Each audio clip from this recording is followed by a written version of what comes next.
Right, good Monday morning to everybody, and it is the day after Roadblock, presented by Monday Night Raw, and on the WWE Network, and somewhat predictable pay-per-view. I was hoping there was going to be some swerves.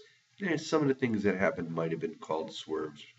I think the biggest thing was the New Day defending their titles against Sheamus and Cesaro, and it was it was an interesting match to say the least.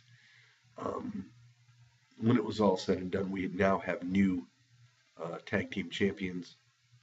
Cesaro and Sheamus overcame the odds with the New Day, and it's nice to see new tag team champions after New Day has held this for so very long, the longest reigning tag team champions. And but I just thought that this probably downplays the fact that they were tag team champions for so long because they lost it on this pay-per-view. I think it would have been more importantly advertised if it was on like the Rumble or Mania or like a SummerSlam type pay-per-view, but it wasn't. And it's all said and done. We now have new tag team champions. We also had a match that I totally forgot about that Sami Zayn wanted to wrestle Braun Strowman, and he had to remain in the ring with Strowman for 10 minutes, or he was felt not worthy enough to be on Monday Night Raw. And we all knew, one way or another, um, that some way Sami Zayn would last the 10 minutes. Not to say that he would beat Strowman or even lose to Strowman, but he would be in that ring 10 minutes. And of course, Mick Foley was out there. And Sami Zayn, we all know, has a lot of heart. And this was just like, I guess, a match to fill in some time, pretty much, if you ask me. But anyway, sporting a cold, as you can tell. Um, Big Cass and Rusev, along with Lana. This is a match that I thought could have gone either way, but I didn't think they were going to have Rusev lose to Big Cass yet. I think if the WWE really wanted to push Big Cass, it would have been a nice win if he didn't defeat Rusev. But the WWE decided just to put those two together.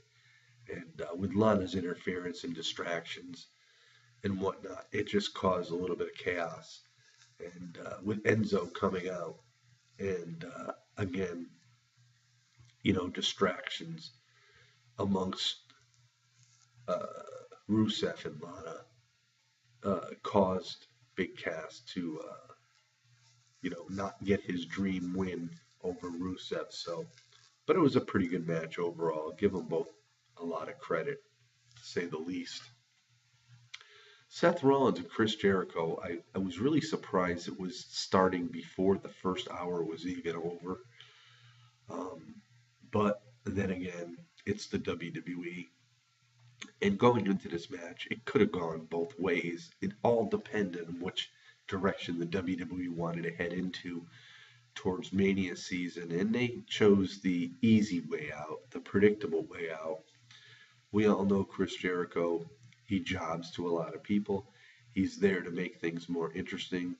Um, they had a segment where Jericho was trying to be apologized to by Kevin Owens by buying him a scarf. Jericho tossed it to the floor. So this was playing a little bit of mind games with Owens when he went into his match later on with Roman Reigns. But Rollins and Jericho put on a pretty good show, and all in all, yeah, depending on how you look at it, it was somewhat predictable. Seth Rollins getting the pedigree and defeating Chris Jericho, but a good match, uh, all in all.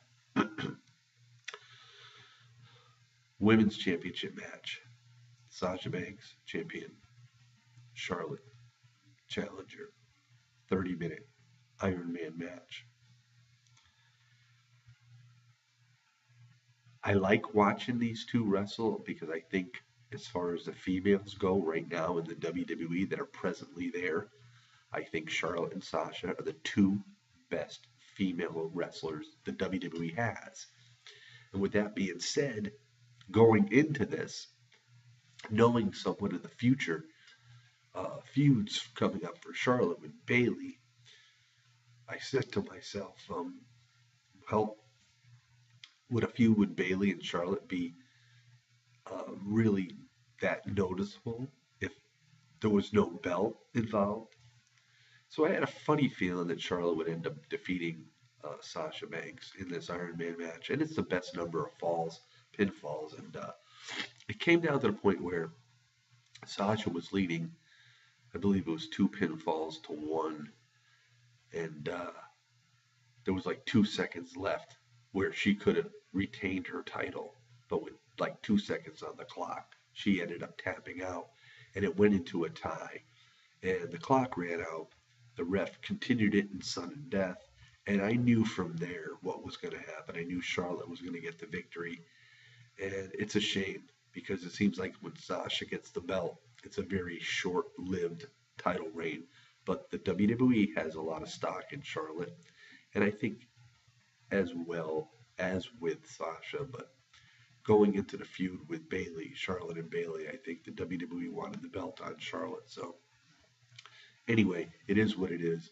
But it was a long match, but I enjoyed it. I feel bad for Sasha losing, but I will say that Charlotte makes a great heel here in the WWE. So Roman Reigns and Kevin Owens. Um, Roman Reigns, the United States champion, going against Kevin Owens for the Universal title. Um, one would think after everything that went on, we would not see Chris Jericho involved in this match. And the match was a pretty good match. And this is the thing that always has bothered me throughout matches within the WWE. The main event will be a great match, and it'll always get tarnished by interference. And this is what happened again last night. Roman Reigns was pretty close to the verge of defeating Kevin Owens, and Chris Jericho came out and, you know, interference, and he looked at both Reigns and both Owens, and by the look of things, he was going to screw Kevin Owens over. But what he does, he goes in and attacks Owens. Referee rings the bell and disqualifies Roman Reigns because by him attacking Owens, it was like he was helping Roman Reigns. And then after the match was over, after Owens retained, Jericho and Owens hugged, and it's almost like it was a master plan. I think the WWE wanted us to think after it was all said and done that they planned all this, but the worst was yet to come because Seth Rollins' music hit. He came out and he and Roman Reigns proceeded to destroy both Chris Jericho and Kevin Owens. Jericho got annihilated, and they set up both Jericho and Owens to go through tables.